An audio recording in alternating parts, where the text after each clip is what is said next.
అందరికీ నమస్కారం। ఈరోజు 16వ శాసనసభ ఏర్పడి 4వ శాసనసభ సమావేశాలు జరుగుతూ ఉన్నాయి। ఈ యొక్క సమావేశాల్లో అనేక ప్రజా సమస్యల గురించి కానీ రాష్ట్ర అభివృద్ధి గురించి కానీ అలాగనే భవిష్యత్తులో రాబో 20 సంవత్సరాల్లో రాష్ట్రము ఏ దిశలో పయనించాలా, ఆర్థిక అభివృద్ధి, సామాజిక అభివృద్ధి, పేద ప్రజల అభ్యున్నతి కోసం ఏ విధంగా ముందుకెళ్లాలనే ఒక రోడ్ మ్యాప్తో ప్రతి ఒక్క రోజు ఒక వాల్యుబుల్ పాయింట్తో చర్చించడం జరుగుతోంది సభలోని సభ్యులందరూ। కానీ ఈ సమావేశాలకి వైఎస్ఆర్సీపీ పార్టీకి చెందిన 11 మంది ఎమ్మెల్యేలు హాజరు కావట్లేదు।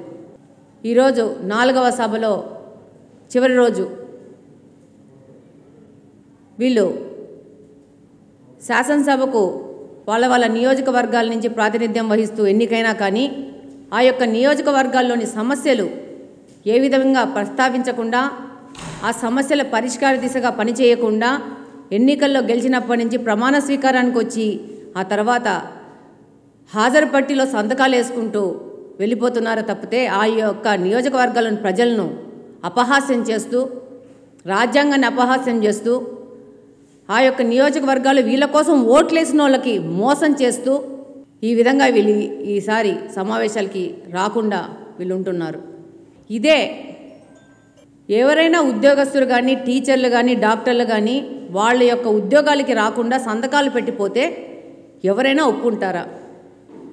వీళ్ళు సంతకాలు పెట్టిపోతున్నారు ఎందుకంటే వాళ్ళ పదవులను కాపాడుకోవడానికి ఈ సంతకాలు పెట్టి వాళ్ళ యొక్క జీతభత్యాలు తీసుకుంటున్నారు।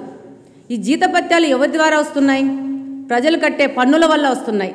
అంటే వీళ్ళకు ఓట్లు వేసిన వ్యక్తులు పన్నులు కడితే వాళ్ళు పన్నులు కట్టిన డబ్బుల నుంచి వచ్చిన డబ్బులతో వీళ్ళు ఏ విధమైన గెలిచినందుకు చేయవలసిన పనులు చేయకుండా, ప్రజా సమస్యలు ప్రస్తావించుకోకుండా సంతకాలు పెట్టి ఫ్రీగా జీతభత్యాలు తీసుకుంటూ ఉండారు। మళ్ళా ప్రతి ఒక్క శాసనసభ సమావేశాల్లో క్వశ్చన్ అవర్కి ప్రశ్నలు పంపిస్తారు। వాళ్ళు సభ్యులు లేని కారణంగా ఆ క్వశ్చన్స్ ప్రస్తావించే పరిస్థితి లేదు, వాటిని చర్చించే పరిస్థితి లేదు। ఎందుకు? 11 మంది వచ్చి కూర్చుంటే వీళ్ళు చేసిన గత 5 సంవత్సరాల నుంచి చేసిన దురాగతాలని, దుర్మార్గాలని ఆపోజిట్లో ఉన్న 164 మంది ఎమ్మెల్యేలు ప్రశ్నిస్తారనా, లేకపోతే ప్రజలకు సమాధానం చెప్పుకోవాల్సి వస్తారని భయపడి రావట్లేదు అనేది ఈ సందర్భంగా నేను ప్రశ్నిస్తూ ఉన్నాను। ఇదే ముఖ్యమంత్రి గారు, గత ప్రభుత్వంలోని ముఖ్యమంత్రి గారు ఉద్యోగస్తుల విషయంలో డిజిటల్ యాప్స్ అని తీసుకొని వచ్చేసి యాప్ల ద్వారా వాళ్ళు పనికి వచ్చారా లేదా, ఉద్యోగానికి వచ్చారా లేదా వాళ్ళ టైంలు రికార్డ్ చేసేసి టీచర్లు కానీ డాక్టర్లు కానీ ఉద్యోగస్తుల్ని వేధించిన వీళ్ళు ఈరోజు వాళ్ళని ఎన్నుకున్న ప్రజలను మోసం చేస్తూ వాళ్ళ డబ్బులు దుర్వినియోగం చేస్తూ వాళ్ళ డబ్బులు ఏ విధమైన పని చేయకుండా జీతభత్యాల రూపంలో తీసుకుంటూ ప్రజలను మోసం చేస్తూ అపహాస్యం చేస్తూ వీళ్ళు ఈరోజు బయట మీడియా పాయింట్లలో మైకులు పెట్టుకొని మాట్లాడుతున్నారు।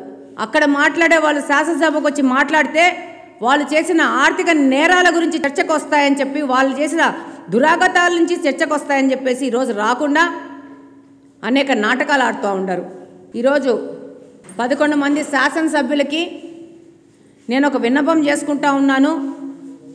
కనీసం మీ మీద అభిమానంతో మీకు ఓట్లేసిన ఆ ప్రజలనన్నా గౌరవించి శాసనసభ సమావేశాలకు వచ్చి ఒక ప్రొడక్టివ్ డిస్కషన్ చేసి ఒక ప్రొడక్టివ్ సమస్యల గురించి ప్రస్తావించి ఆ సమస్యల పరిష్కార దిశగా రాబో సమావేశాల కన్నా మీరు హాజరయ్యి ప్రజాప్రతినిధులుగా మిమ్మల్ని గెలిపించినందుకు ప్రజలు తలదించుకోకుండా వాళ్ళకు గౌరవ మర్యాదలు కాపాడే విధంగా ఉంటారని చెప్పి తెలియజేస్తున్నాను।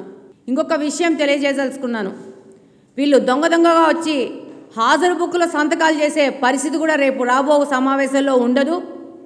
ఆర్టిఫిషియల్ ఇంటెలిజెన్స్ ద్వారా ఎవరెవరు సీట్లలో కూర్చున్నారో వాళ్లకు మాత్రమే అటెండెన్స్ పడే పరిస్థితి రాబోతూ ఉంది। తర్వాత వీళ్ళను రాజ్యాంగబద్ధంగా చర్యలు కూడా తప్పవు। ఏదో మీ నాయకుడు చెప్పాడని చెప్పేసి శాసనసభ సమావేశాలు రాకపోతే రాబో కాలంలో అపహాస్యం పాలయ్యేది ఒకరి ప్రోద్బలంతో రాకుండా ఉన్న ఎమ్మెల్యేలకు కూడా తగులుతుందని చెప్పి ఈ సందర్భంగా తెలియజేసుకుంటున్నాను। మీరు దయ ఉంచి శాసనసభ సమావేశాలకు వచ్చి మీ ప్రాంతాల యొక్క సమస్యలను ప్రస్తావించి ఆ సమస్యల పరిష్కార దిశగా ఒక ప్రొడక్టివ్ డిస్కషన్ చేస్తారని చెప్పి సంపూర్ణంగా నమ్ముతున్నాను, విశ్వసిస్తున్నాను. Thank you.